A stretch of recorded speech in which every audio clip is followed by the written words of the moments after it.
Bonjour, aujourd'hui on va au cours 3 continuer les analyses sur les mouvements accélérés et non accélérés. On va un peu se concentrer plus sur l'approche des graphiques, la compréhension de quelles informations on peut aller chercher dans un graphique. Aussi, on va introduire les abréviations MRU et MRUA. Donc MRU, c'est pour mouvement rectiligne uniforme. Rectiligne, ça veut dire en ligne droite. Uniforme veut dire, ça réfère à la vitesse. La vitesse étant uniforme, ça veut dire que la vitesse ne change pas, donc il n'y a pas d'accélération dans un MRU. Dans un MRUA, par contre, on a un mouvement rectiligne uniformément accéléré. Donc là, c'est l'accélération qui est constante. Donc c'est un mouvement où la vitesse va changer.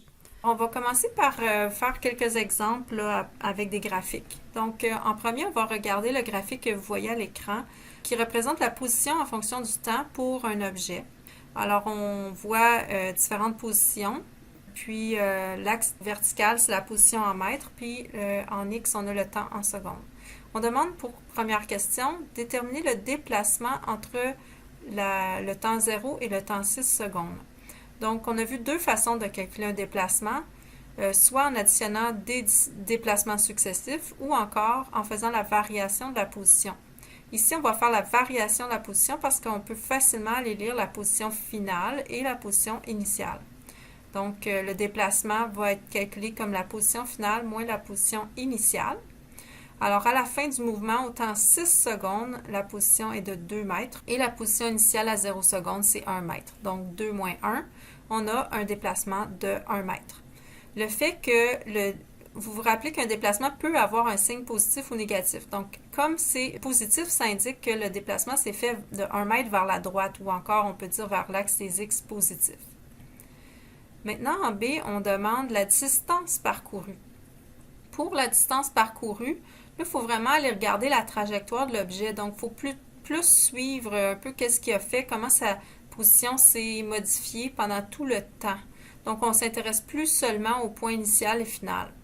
On peut constater que l'objet est parti de la position 1 mètre. Ensuite, il s'est déplacé jusqu'à la position 3 mètres. Donc là, il avait augmenté sa position de 2 mètres.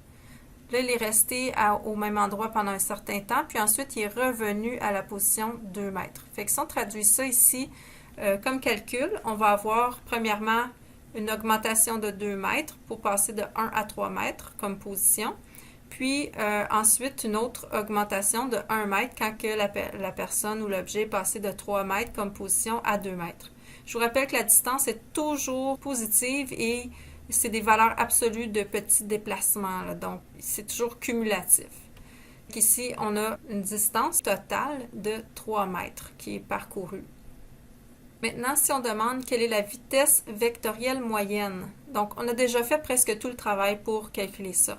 Parce que en A, on a déterminé le déplacement. Je viens de reculer ici. Donc, vous voyez, le déplacement était de 1 mètre.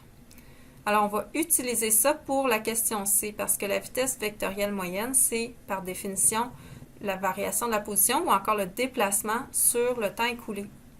Donc, ici, on a trouvé comme déplacement en A 1 mètre. On divise par l'intervalle de temps qui était un total de 6 secondes. Puis, on obtient la vitesse vectorielle moyenne de 0,17 mètres par seconde. Maintenant, on demande une question un peu différente. Donc, si on compare, là, tantôt c'était en C, la vitesse vectorielle moyenne, c'était sur un échantillon de temps, là, ça passait de 0 à 6 secondes. C'était sous-entendu parce qu'on ne spécifiait pas de temps précis ou un intervalle.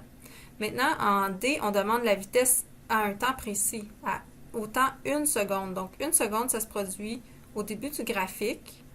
Comment on va aller trouver la vitesse à ce moment-là? On ne peut pas juste la lire, parce que si on lit sur l'axe vertical, ce n'est pas une vitesse qu'on a, c'est plutôt une position.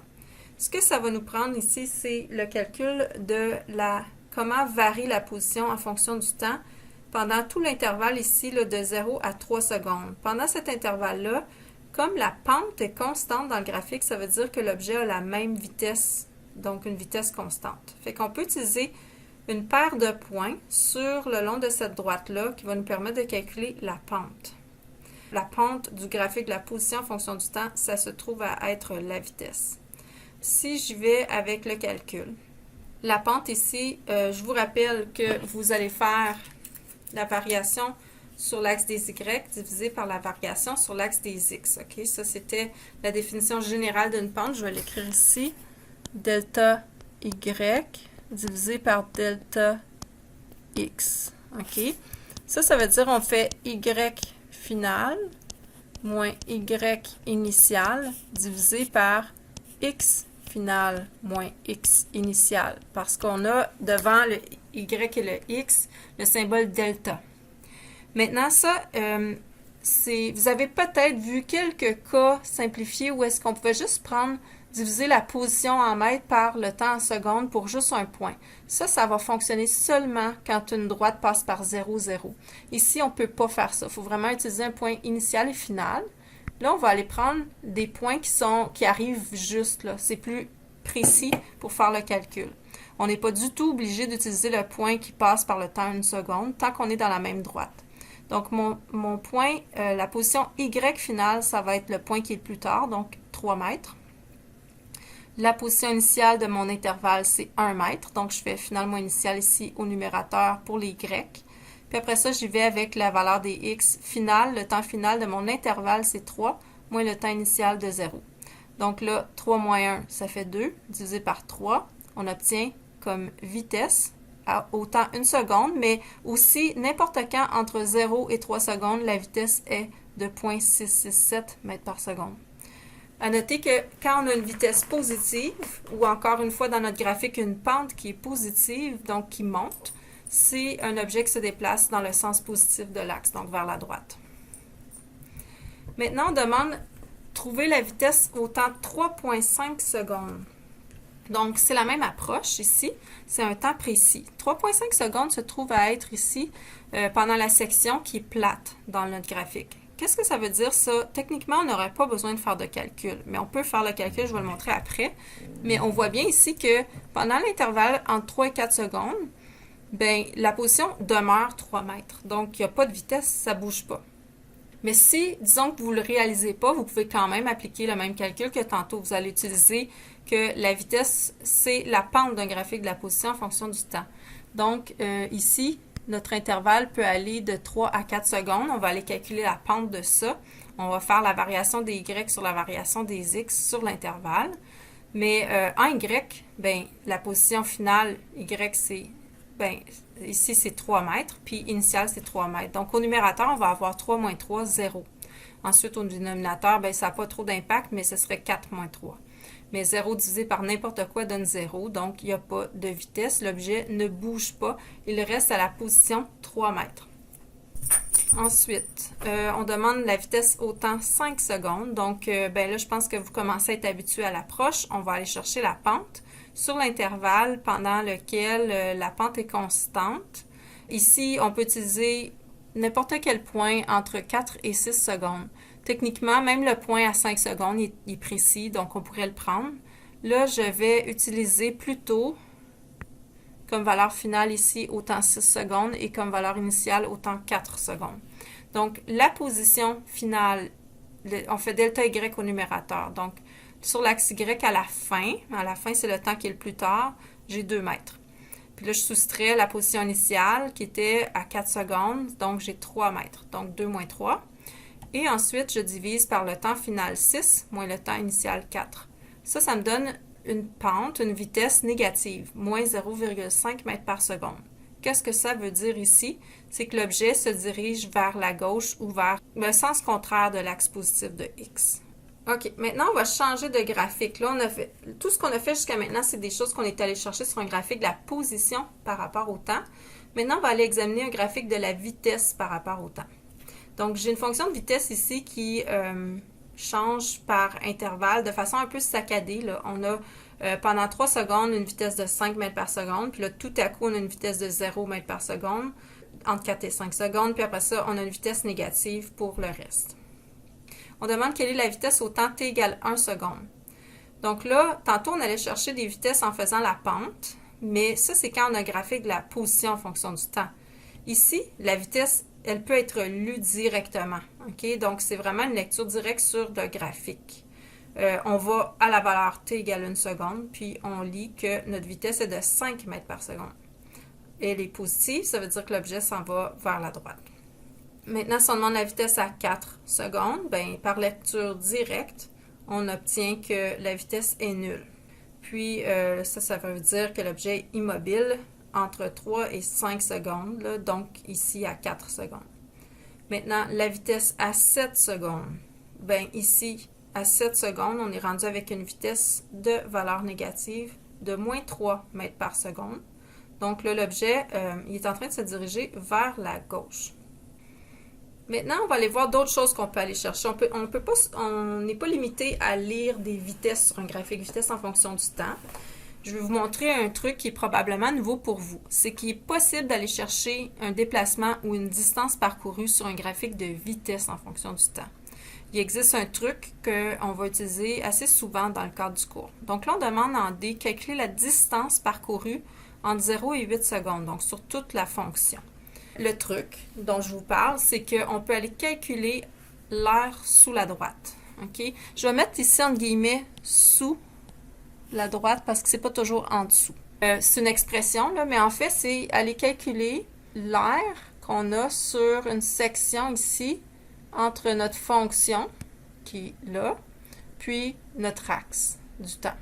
Donc, aller chercher l'aire de la portion qui est là. Ça nous donnerait le déplacement entre 0 et 3 secondes. Vous vous demandez peut-être comment ça se fait que de calculer une aire, ça donnerait un déplacement, ça c'est des mètres. Alors qu'une aire, vous êtes habitué d'obtenir, mettons, des mètres carrés avec ça. C'est un truc mathématique qu'il faut comprendre ce qu'on fait ici. C'est que si on a un rectangle et on calcule l'aire, ici, on va faire comme, pour le premier rectangle, on va faire 5, la hauteur du rectangle, mais c'est des mètres par seconde. Fait que je fais la hauteur fois la base. La base ici est de grandeur 3 secondes. Voyez-vous, les unités ici, si je simplifie puis je fais mon calcul, bien sûr, j'obtiens 15, mais quelles sont les unités? Mes secondes s'annulent, j'obtiens des mètres. Fait que c'est pas une surface qu'on trouve à calculer dans un graphique de vitesse en fonction du temps quand on fait l'aire. On calcule vraiment une valeur en mètres. Donc, si je fais l'aire sous la droite, ici, j'ai déjà trouvé que la première portion des 3 premières secondes, l'objet a parcouru 15 mètres. Maintenant, si je veux la distance parcourue au total, il n'y aura pas d'aire à calculer entre 3 et 5 secondes parce qu'il n'y a aucune différence entre ma fonction et l'axe du temps. Par contre, entre 5 et 8 secondes, là, la fonction est rendue sous l'axe du temps. Donc, là, comme je disais, c'est pour ça que j'ai dit que c'est entre guillemets l'aire sous la droite parce que notre droite est ici. Mais là, cette fois, quand elle est dans les négatifs, on va faire l'aire par-dessus la droite. OK? Encore une fois, on y va avec un rectangle. Donc, ici, on a un rectangle de hauteur. Là, je vais prendre en valeur absolue. Et la raison, c'est que ce qu'on demande, c'est la distance. La distance, je vous rappelle qu'elle est toujours cumulative. Fait que même si je suis dans les négatifs, je vais juste considérer ici que ça, c'est un segment de dimension 3 mètres. Fois, par seconde, excusez. Ce sont des vitesses, 3 mètres par seconde, fois ensuite, combien de mètres, combien de secondes, voyons, je commence à être mélangée. Là, le temps écoulé, c'est de 5 à 8 secondes, ça c'est 3 secondes. Donc, 3 mètres par seconde fois 3 secondes, ça donne 9 mètres. C'est ce que vous voyez ici, là, dans le calcul de la distance. Donc, le premier rectangle, 3 fois 5, ensuite, le milieu qui est de 0, là, parce que ça ne bougeait pas, puis c'était une superposition aussi de notre fonction et de notre axe du temps. Puis le dernier rectangle qui est 3 fois 3. Donc, on obtient ici une distance de 24 mètres au total. L'objet a parcouru 24 mètres. Maintenant, à la question D. On veut calculer le déplacement entre 0 et 8 secondes. Donc, là, on va y aller de façon très similaire à ce qu'on vient de faire pour la distance. Seulement, pour les déplacements, on va additionner des déplacements pour chacune des sections dont on peut calculer l'aire, mais on va tenir compte du signe. Donc, ici, on va tenir compte du fait que c'est moins 3 mètres par seconde, la hauteur, fois la largeur qui est de 3 secondes. Donc, la différence principale ici avec la question précédente, c'est qu'on va obtenir moins 9 mètres pour la portion ici où la fonction est sous l'axe du temps. Donc, pour le reste, c'est identique. Là, au début, c'était des positifs de toute façon. Donc, on va avoir 3 fois 5, le 15 mètres pour les 3 premières secondes, suivi du moins 9 mètres pour les temps 5 à 8 secondes. Donc, le déplacement n'est vraiment pas pareil à la distance parcourue. C'est ici équivalent à 6 mètres. Remarquez encore une fois que vu que le déplacement est positif, ça veut dire que le point final est plus grand, la position est plus grande que le point initial. Donc, ça s'est déplacé vers la droite. Quelle est la vitesse vectorielle moyenne entre 0 et 8 secondes? Donc, encore une fois, comme tantôt, quand on arrive à la vitesse, souvent, c'est qu'on nous a déjà fait calculer les déplacements ou les distances avant. Donc, vitesse vectorielle moyenne, c'est à partir du déplacement. Le déplacement calculé par rapport au temps. On a déjà notre déplacement, on vient juste de le calculer. Donc, on va prendre notre 6 mètres qu'on a obtenu pour le déplacement. On va diviser par l'intervalle de temps qui est de 0 à 8 secondes. Et on obtient comme vitesse vectorielle moyenne 0,75 mètres par seconde. OK. Fait que ça fait le tour un peu pour les approches des graphiques. Fait que si on récapitule, là, graphique de la position en fonction du temps, on peut aller lire la position dessus. Donc, on peut aller chercher aussi position finale moins initiale, un déplacement. On peut aller chercher la vitesse dans un graphique position en fonction du temps en faisant la pente. Par contre, pour un graphique de vitesse en fonction du temps, si on veut la vitesse, on va juste lire directement sur notre axe. Et si on veut le déplacement ou la distance parcourue, on utilise l'aire entre notre fonction et l'axe du temps. Maintenant, je veux parler de 2 types de mouvements qui sont un peu classiques puis qu'on va voir, qu'on va étudier dans le cadre du cours. Premièrement, il y a le mouvement rectiligne uniforme. Alors, le mouvement rectiligne uniforme, donc, comme on a dit, est en ligne droite et il se fait à vitesse constante. Si on regarde les graphiques typiques d'un mouvement rectiligne uniforme, on va avoir ceci, OK? Donc, premièrement, je vais y aller comme à reculons. Si le mouvement est uniforme, rectiligne uniforme ou MRU, c'est qu'il n'y a pas d'accélération. Donc, le graphique de l'accélération, c'est à 0 tout le temps. Si le mouvement est rectiligne uniforme puis qu'il n'y a pas d'accélération, notre vitesse est constante. Donc là, j'ai mis n'importe quelle valeur. Ça pourrait même être une vitesse négative, mais vous voyez qu'on a un plateau. Elle est constante.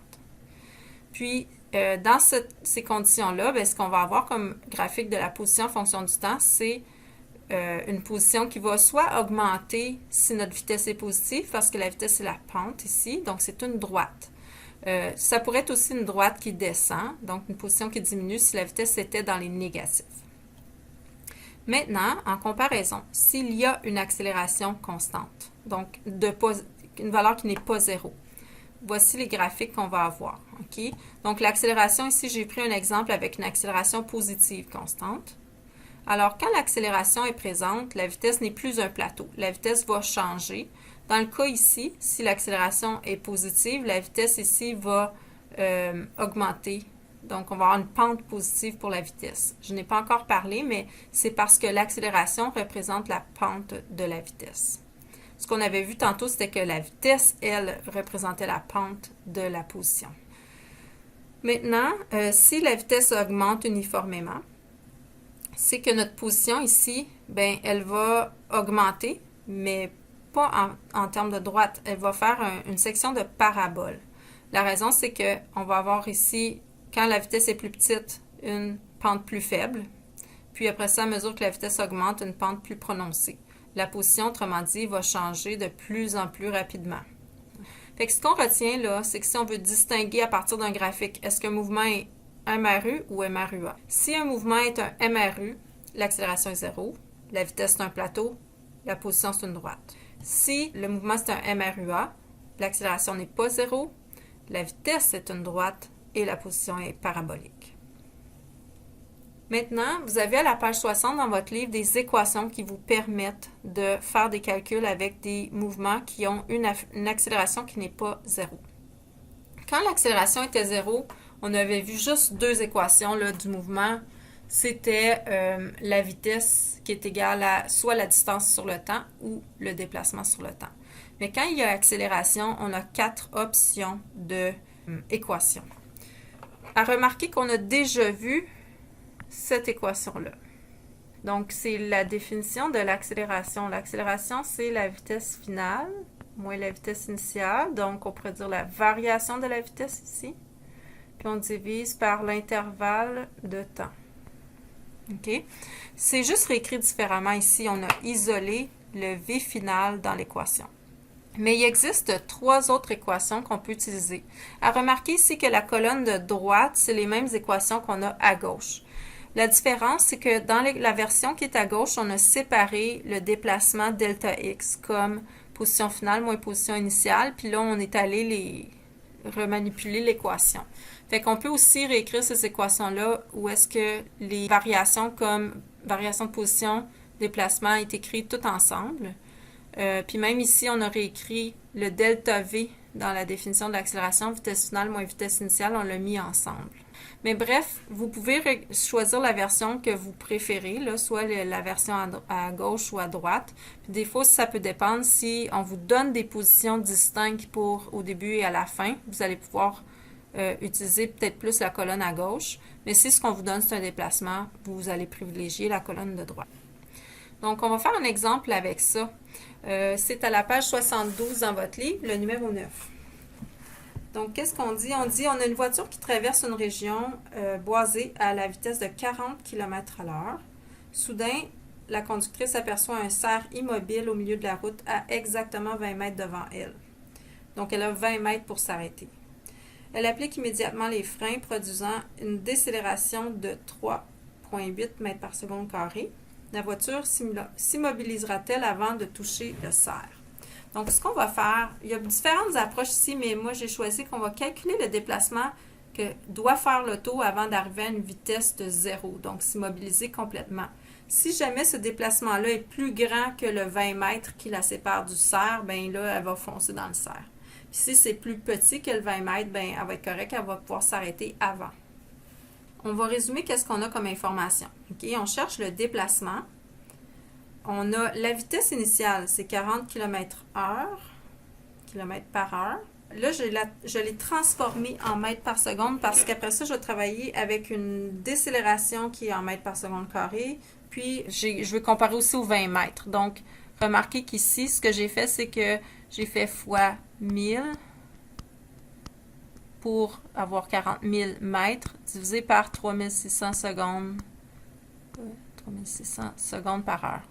Ou encore, ça revient à diviser par 3,6. Okay? J'obtiens la vitesse initiale qui est de 11,1 mètres par seconde.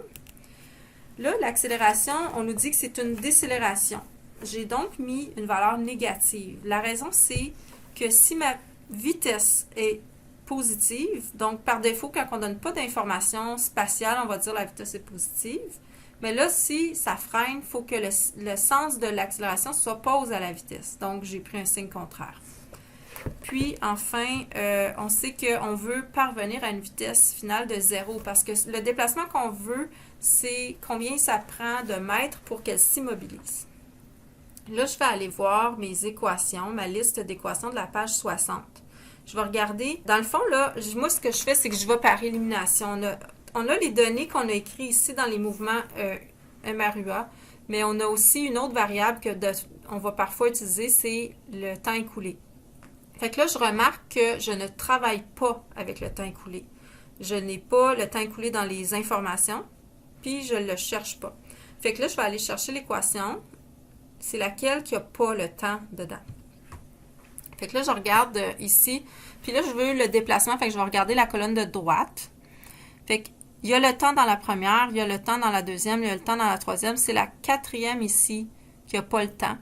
J'ai toutes les informations ici qui m'intéressent. J'ai la vitesse finale que je vais pouvoir mettre dedans, vitesse initiale, l'accélération, puis je vais pouvoir obtenir le delta x. Donc, j'utilise cette équation-là ici avec les vitesses au carré.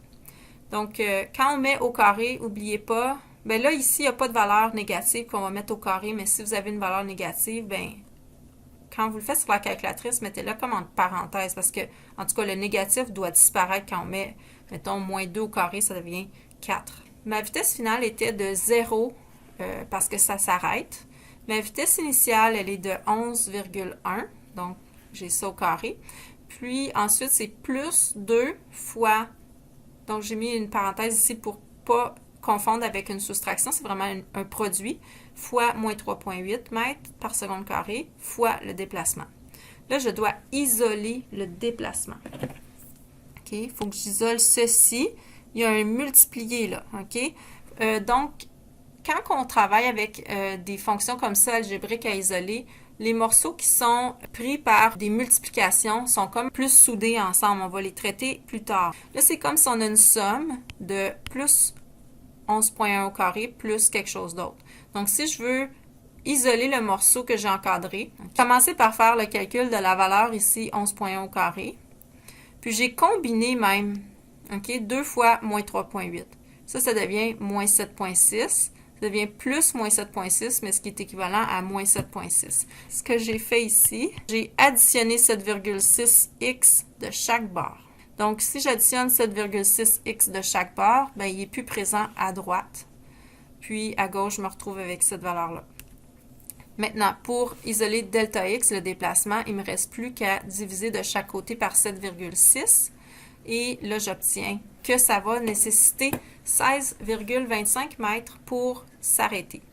Donc là, on pourrait répondre à la question. La voiture va bien s'immobiliser avant d'atteindre le chevreuil, donc il n'y aura pas d'accident, heureusement. Parce que la personne avait 20 mètres. Voici les tâches à compléter pour aujourd'hui. À noter que j'ai mis des indications là, dans les numéros qui sont à faire. Okay? Par exemple, les pages 54-55, le numéro 2, j'ai dit on saute le C. Puis D, faites seulement jusqu'à 40 minutes dans le graphique. Puis j'ai mis des indices pour la question 3. Puis aussi pour la question 6 des pages 68 et 73. Donc attention de bien lire ça avant de faire les exercices. Ça devrait vous aider. Fait que ça va être suivi des solutions ici.